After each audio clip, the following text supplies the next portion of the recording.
Buried beneath the red cliffs of Peru was a skull that didn't make sense. It was too big, too smooth, too heavy, and it was missing a bone every human is supposed to have. This wasn't a one-off. In 1928, archaeologist Julio Teo uncovered a mass grave in the Paracas desert.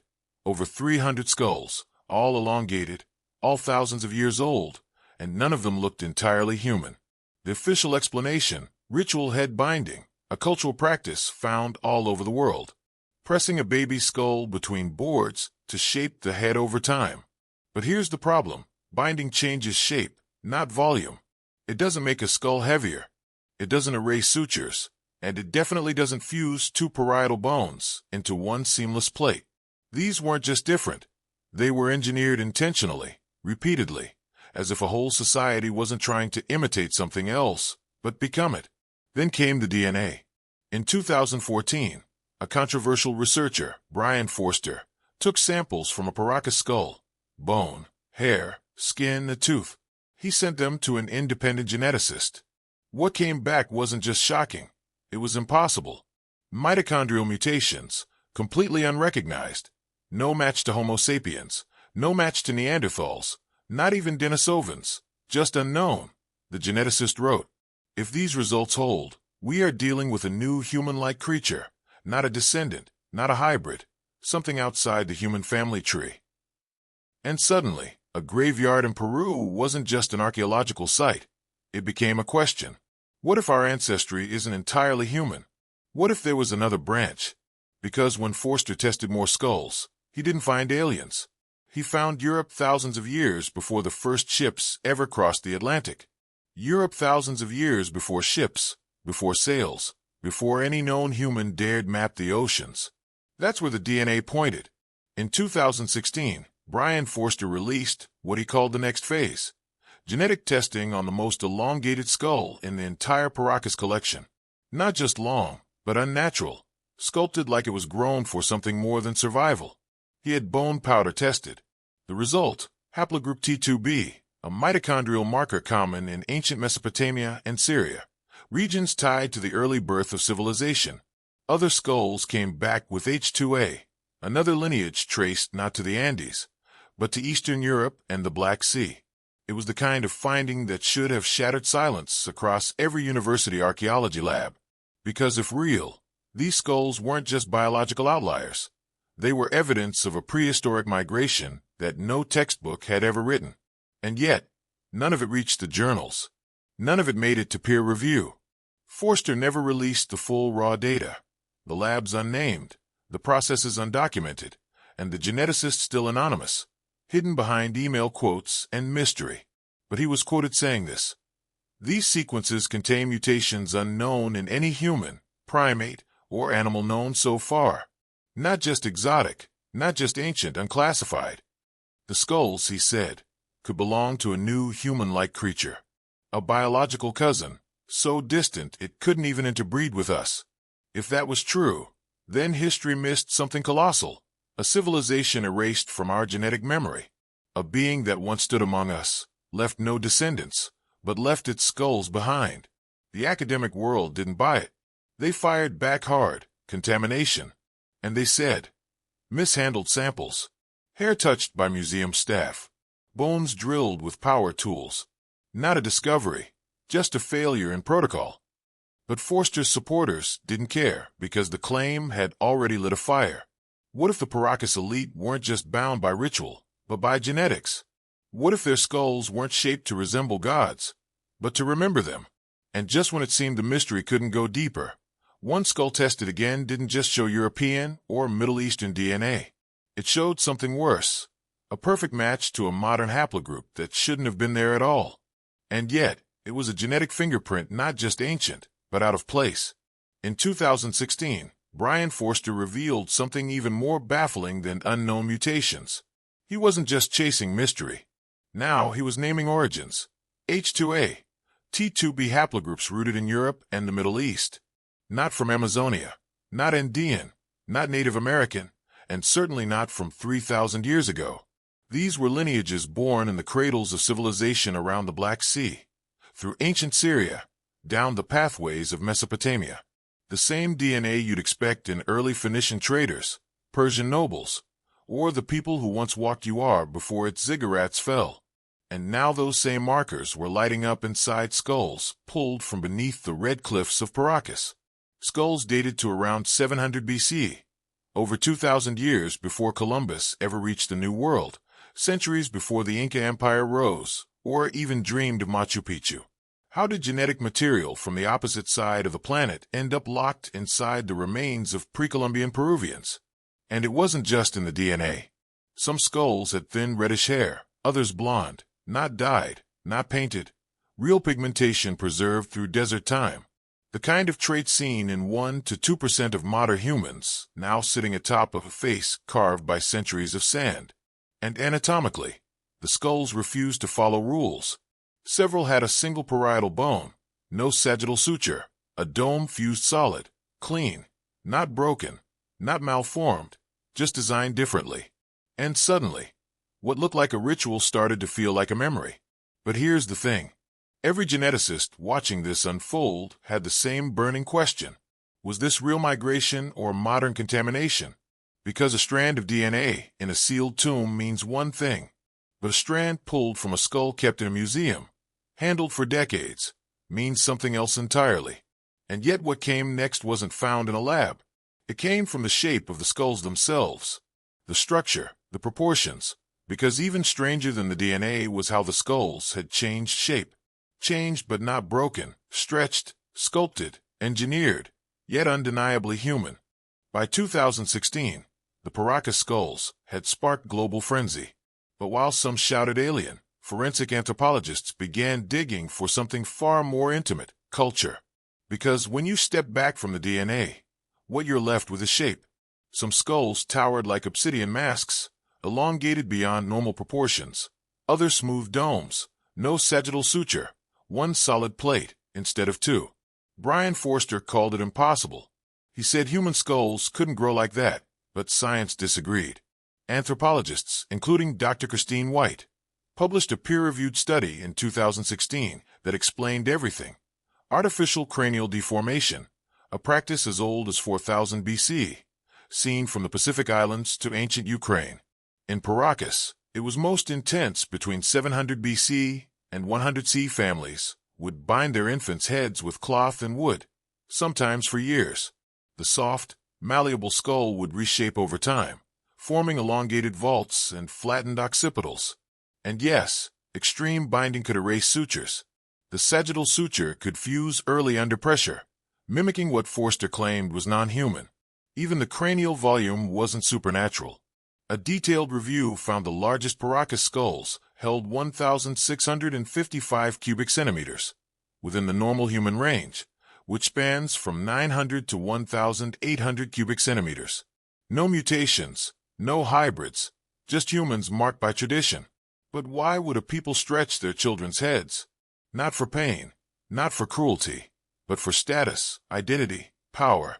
In Paracas, skull shaping was elite, a mark of nobility, not deformity. Your head became your story, pressed and bound before your first words.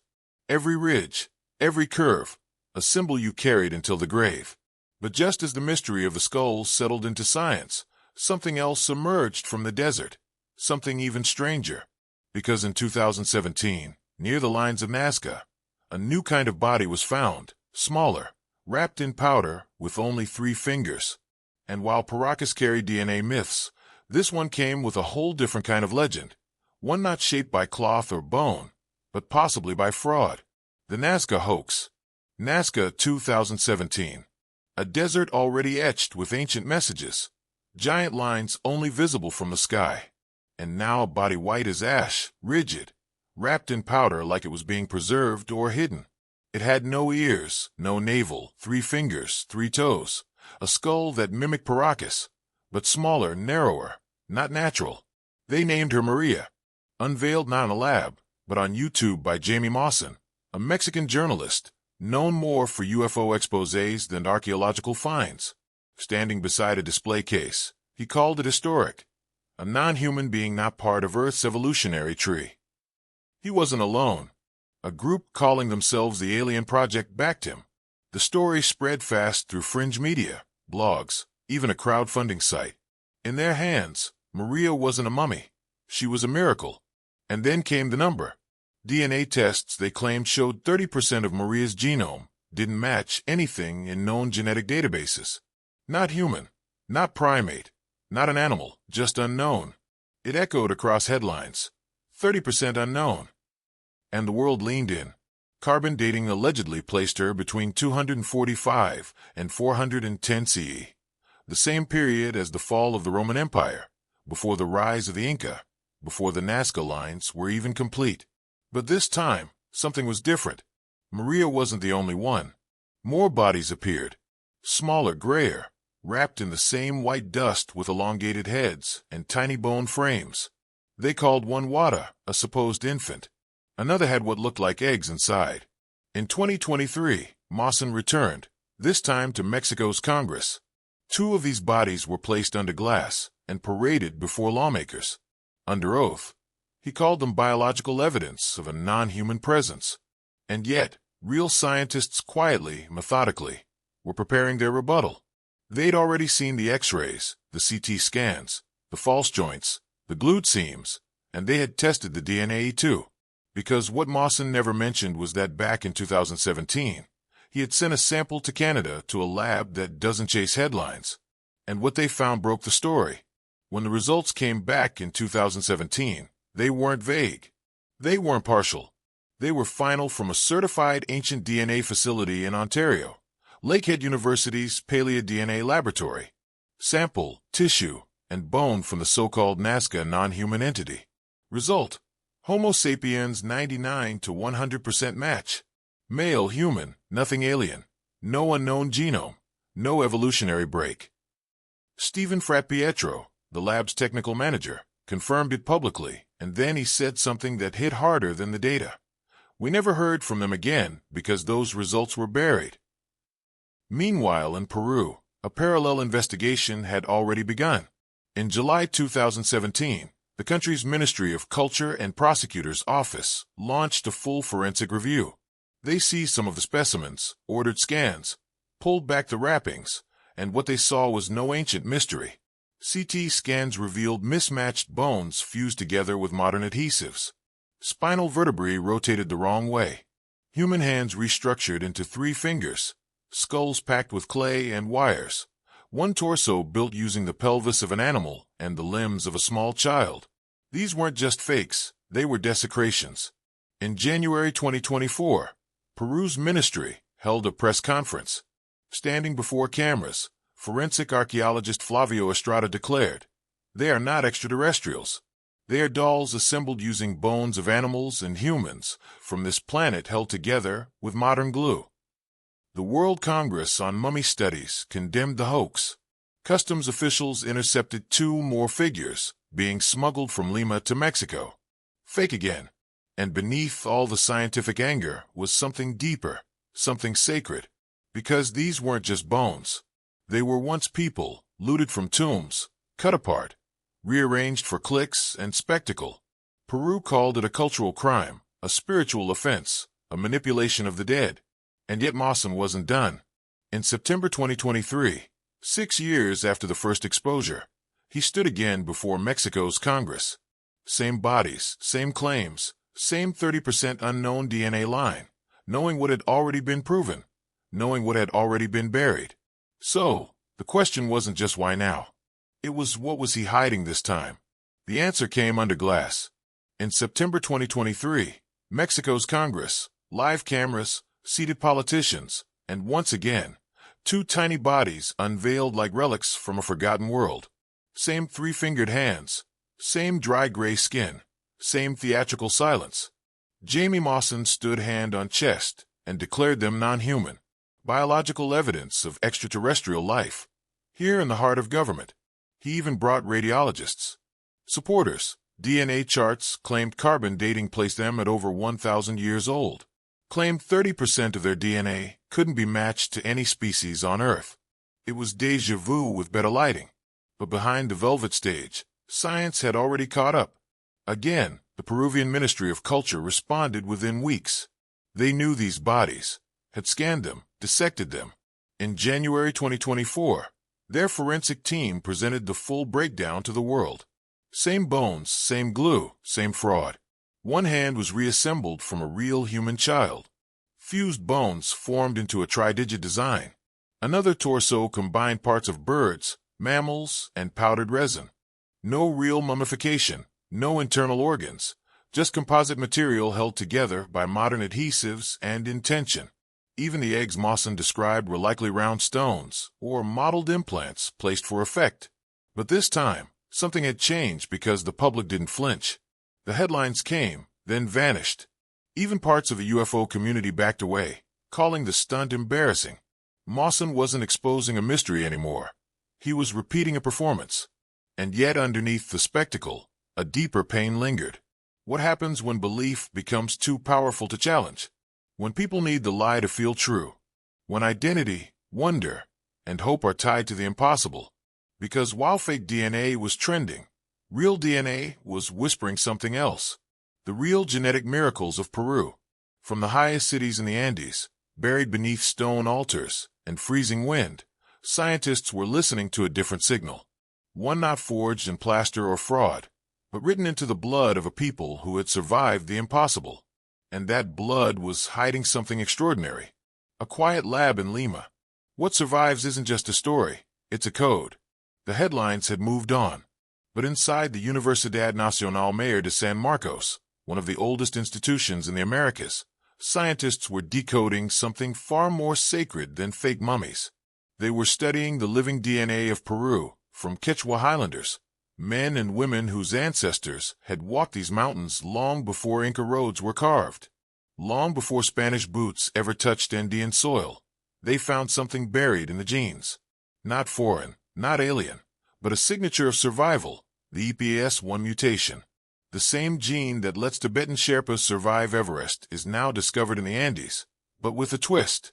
It wasn't identical, it independently evolved. A parallel mutation, a second miracle. These Quechua families living above 4,300 meters had adapted in total silence. No oxygen tanks, no special diets, just biology modified by 11,000 years of thin air.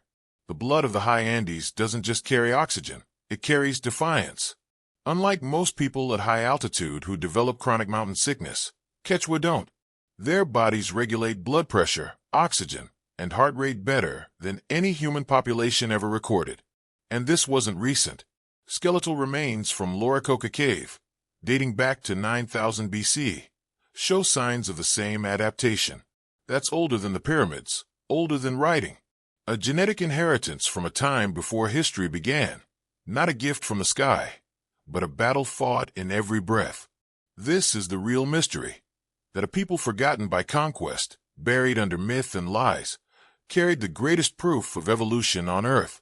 But EPAS1 wasn't the only story in their blood, because when scientists ran full genome comparisons across modern Quechua, something else lit up.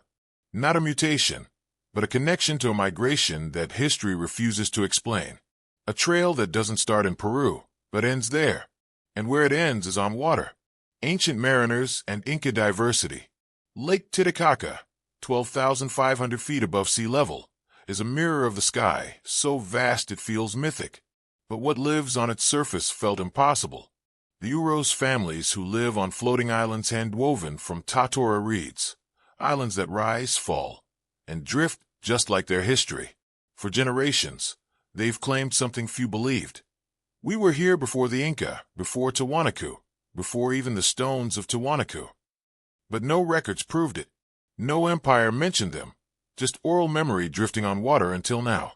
In 2018, a breakthrough came from Peru's Universidad Católica and Bolivia's Instituto de Genética Humana. Researchers collected DNA from the Uros people across both sides of the border. The results showed unique mitochondrial haplogroups, distinct from Quechua or any neighboring highland community. One in particular, haplogroup C1D1, a rare variant, showed isolation, long-term genetic separation, as if the Uros had lived not just in another region, but another time. The Y chromosome data confirmed even further divergence. No signs of recent mixing with nearby groups. This wasn't drift, It was deep ancestry, a lineage untouched by empire. The Uros weren't squatters. They were survivors, a living relic of a time before centralized kings, before temples, before the gods had names. And when the Peruvian government received the findings, something changed.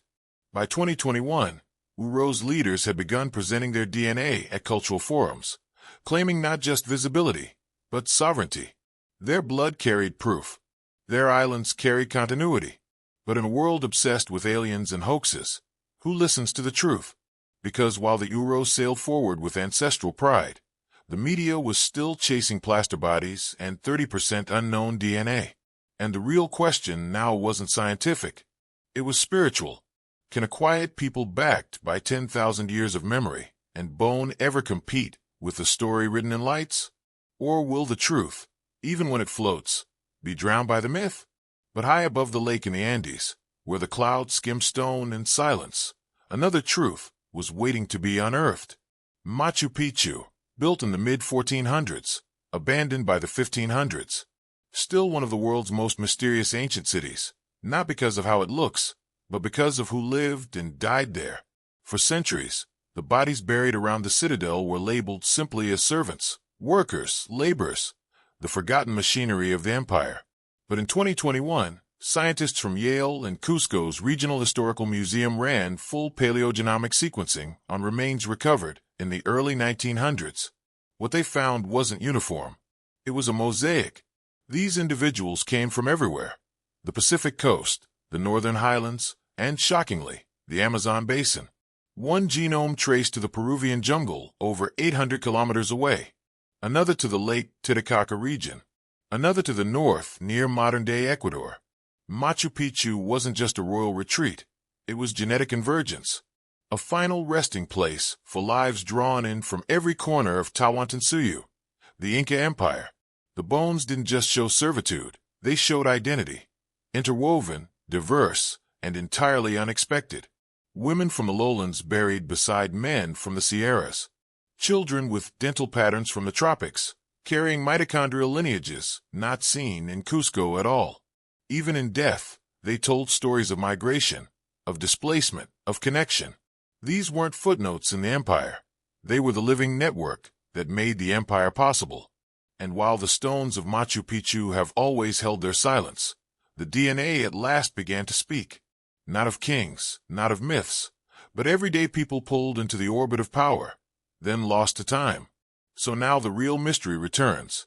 If these voices waited 500 years to be heard, what else is still buried beneath the bones of Peru? Maybe the better question is, what truth still lives inside them? The enduring legacy. For years, the headlines screamed about aliens, the Nazca dolls, the three-fingered hoaxes, the elongated Paracas skulls. 30% unknown DNA, they said. Congress displays, YouTube reveals, mummies paraded as extraterrestrial. But in every case, when real scientists stepped in, the verdict was the same: glue, plaster, rearranged bones, and in the end, Homo sapiens every time, because the lie was never in the DNA. It was in the spectacle. But what slipped through the noise was something far more profound. Real mutations, real miracles. The EPAS1 gene in Quechua Highlanders, discovered in 2024, enabling survival above 4,000 meters, a separate evolutionary pathway from the Tibetan Plateau, born in parallel. No one planted it. No one faked it. It was earned.